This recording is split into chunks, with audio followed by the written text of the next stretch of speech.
I really want to go to Japan. I've been trying to go there for a long, long time, and I'm too poor to do it. So I hope this band will get us there. Yeah.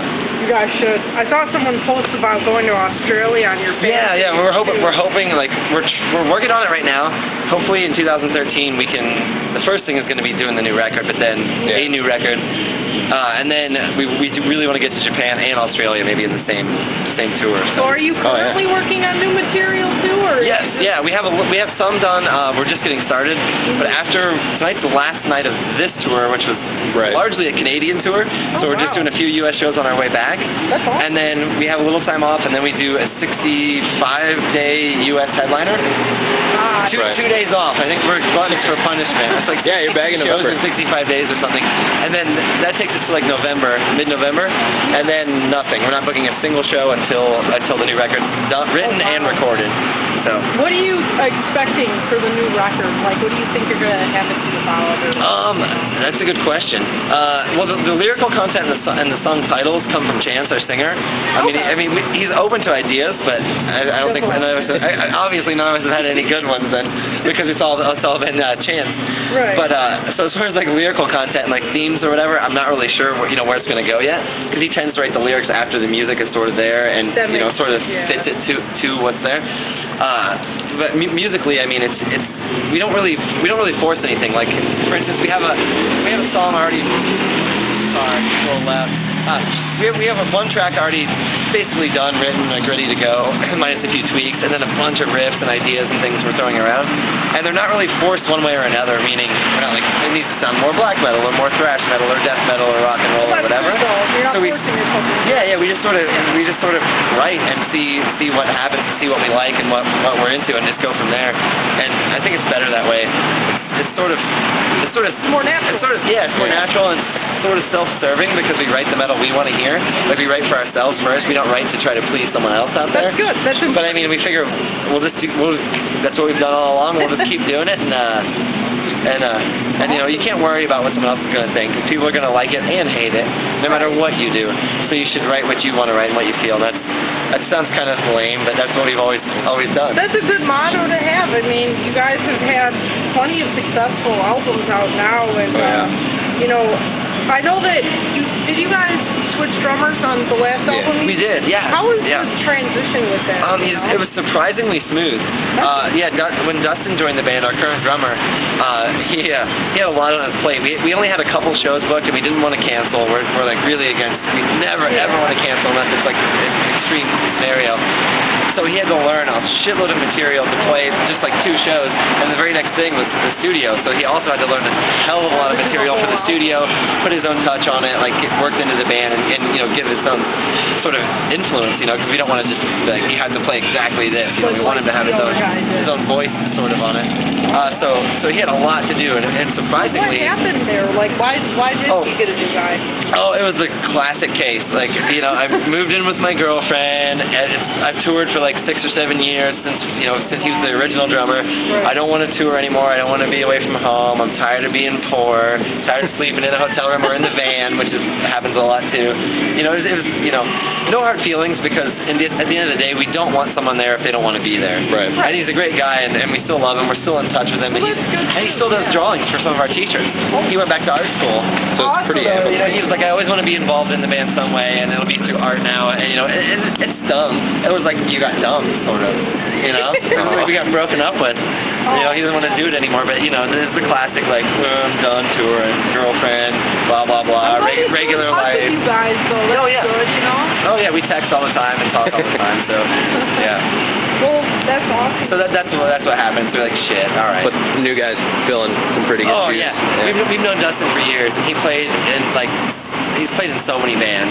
Death metal bands, grindcore bands, black metal bands and stuff, and he's from Indianapolis. And it was funny, we sort of didn't think about him, because he was played in this band Demiricus that was on Metal Blade for a minute. We're good friends with them, and they were still playing, and we didn't want to like steal a guy, because we were like such good friends. Right. So we sort of were like, well, we can't really ask him. And we did a tour with Tony Laureano. He used to do it for Nile and Demi Bouvier and stuff, and he was interested in the gig, but I think he was a little more technical and blasty. I mean, he just wanted a little more rock and roll for the overall feel. And so when we were on tour with Tony, I got an email from Dustin that said, "Hey, if you're still looking for people, Demericus is about done, and I want to do it." And I was like, "Okay, now we have the go ahead." Like, and we were like, "Yes, that's where we should have started, was with Dustin, but we didn't want to be assholes." So it worked out perfectly. It really did. That's sweet. Oh yeah, well, how's this tour been so far? Like, we just went out. I talked too much. Oh wait. I'm sorry. No, don't apologize. I don't know what to do. Oh no, I was distracted. We were just talking about cigarettes. I was not. All right. Damn it, Chuck. Nobody's to blame here. Chuck again. He says Chuck. All right. How was it touring with Barnburner? I mean, did you get to know them very well, or? Oh yeah. It was awesome. We did a showcase at the CMJ Music Festival in New York. You know the website Metal Sucks? Yeah. We did a showcase, and there were I don't know, maybe it was like us, Kvelertak from Norway, who we were on tour with, Barnburner, like Battlecross, a bunch of different bands. And so we did that show, and then when we were planning, which is essentially a Canadian tour, even though I'm standing on U.S. soil right now, the first band we thought of was Barnburner, because they put on a really good show that night. We totally dug them. They're like organic, like so you guys rock and chose roll. to tour with them? Yeah, we asked them. They're like, "Hey, we're gonna tour mostly Canada, a few U.S. states. You guys down?" And I think they said something along the lines of "fucking A." And we were like, "All right, let's do it." And and then since we've started now, it's about a month that we're wrapping up the tour today. Right. So we've become really good friends with them. They're awesome. Well, that's great. Yeah. Do you think you'd ever tour with them in the future? Oh, absolutely. Yeah, nice. Absolutely. Yeah, those guys are fucking rad. I know you guys are gonna be. I think it's Havoc, right? That's the next tour. You guys are. Have you ever talked to them, or? Oh yeah, we've known Havoc for years. Awesome. Yeah, and the writing's been on the wall for a long time. Like David, their guitar player, main songwriter, he's been a friend of ours forever, and we played with Havoc in Denver, and we always see him and hang out with him when we're out there. And so finally, like, we were able to put together a tour that worked that they were able to do. So that's what we've been wanting to do for a while. So yeah, it'll be like hanging out with friends, That's the best. Yeah, it is the best. That's how it should be. Exactly. Yeah, it's always better when you know the bands you're playing with. Yeah. You do stuff. Yeah. Do you have any funny stories from this tour? Or like overall? Well, when we played in Calgary, there were two people having sex during our set. Good old Calgary. Yeah, I didn't know it at the time. It was small. It was a pretty small place, and it was sold out, so it was like packed full of people on this real small stage, so you couldn't see much. Right. And after we played, the Barnburner guys were like, "Did you see that?" I was like, "No, what?" There were two people just fucking while you were playing, and they took a picture, and it's not like a graphic picture, even Was that flattering at all? I don't know. That's the thing. I don't know how to take it. It makes us try to argue for not staring at your neck. Yeah, it does. Maybe I should pay attention to what's going on around more instead of just like headbanging and stuff. But yeah, I don't really know how you take that. If that's a compliment or what. Maybe it is though. Yeah. I mean, they were into the show. Like, they bought tickets. They were there, and like they bought merch and stuff. So they didn't hate the band. It wasn't like a protest. Oh no. Or anything like that. Maybe it was their song. Yeah. I mean, what better way? That was kind of crazy. That was the weirdest thing that probably happened on this one. Yeah. That's kind of a great story. I think I'm good. Well, unless you want to add we're going to ask anything. about, since you guys are coming back in, 3 months in November, were you planning on playing, any secret songs, from your new album? You said you had, one done. I was wondering. You know what? I don't know that we're going to play. That's up in the air. Maybe we'll play something new that we've written for the record that we're still working on. Right.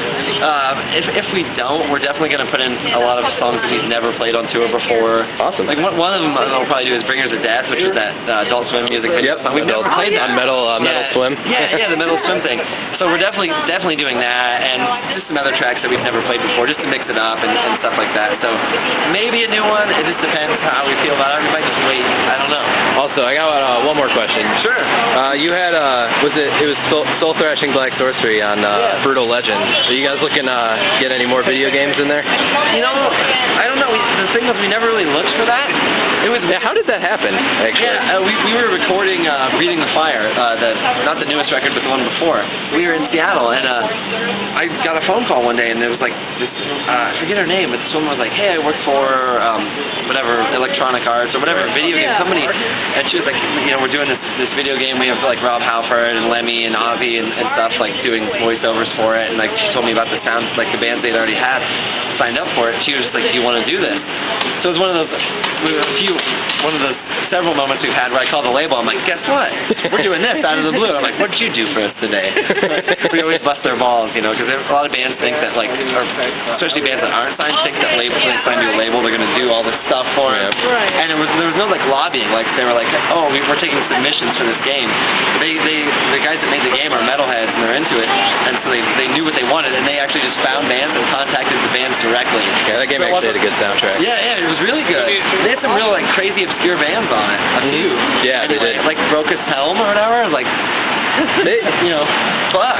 It's interesting how they came to the decision. And then they get like Jack Black. It always makes me, it always makes me stoked when someone asks you to be involved in a project and they contact the band directly and they do it, but not because a manager or a guy from a label or so. That's interesting. They want to write to you. Oh, you should have our band on here, and they lobby for it and all this bullshit. They found who they wanted and contacted every band and got them on it. So that's how it happened. I got the call out of the blue and I was like, sure. Yeah.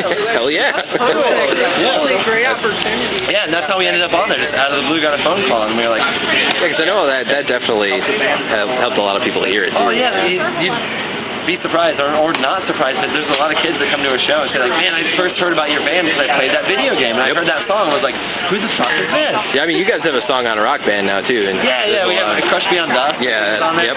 Yeah, man, that's fucking hard to play. I've heard this time and time again, but like, people who actually play guitar, play drums, suck at that game, myself included. I might be the exception that proves the rule. I can actually play that game. I don't know why. I'm not proud of it. I'm terrible. I'm like, I play the song every night on tour, and I can't play the goddamn game. Yeah, I think Evil had a video of them failing one of their songs too. They're playing Thrasher on. Yeah, and they fail it like instantly. Yeah, it's tough. But yeah, that one was probably slightly more a label thing, where like rock bands, I think, approached them and said like, hey, we want a few bands to do this or whatever. Yeah. And they may have asked for us specifically. I'm not sure, but I'm just being honest. Well, you guys, you've definitely hit the video game crowd, which is pretty cool. Yeah, and you know, none of us are huge gamers. Evan, our bassist, plays a little bit, right? And his girlfriend actually is pretty big. So you pretty much just stumbled into it. Actually, our old drummer though, the one that quit, he was a huge gamer. Oh yeah. Oh yeah. So much so that when we lived together, in his house, we had to cut off his video games to make him practice drums more. Yeah, we were like his parents. We were like, all right, no more games until after we practice. Or like, we gotta limit this. Yeah. Oh, that's awesome. So I bet he was probably excited. I mean, that happened. Probably gaming like a motherfucker. Now that he's got nothing to do. Maybe he's playing your songs in rock bands. Yeah. I'll ask him. If he ever gets bored and wants to remember. Yeah, he's gonna relive the. Yeah. Play our game on Rock Band. Drink like a 6-pack of warm, shitty beer. Sleep in an alley. Some discount beer. Relive his tour glory. Let's still lose. Let's make it bad. Yeah. Man. Thank you very much for doing you're welcome. the interview. Yeah. Oh, it was great. Yeah, absolutely. You guys have some good stories.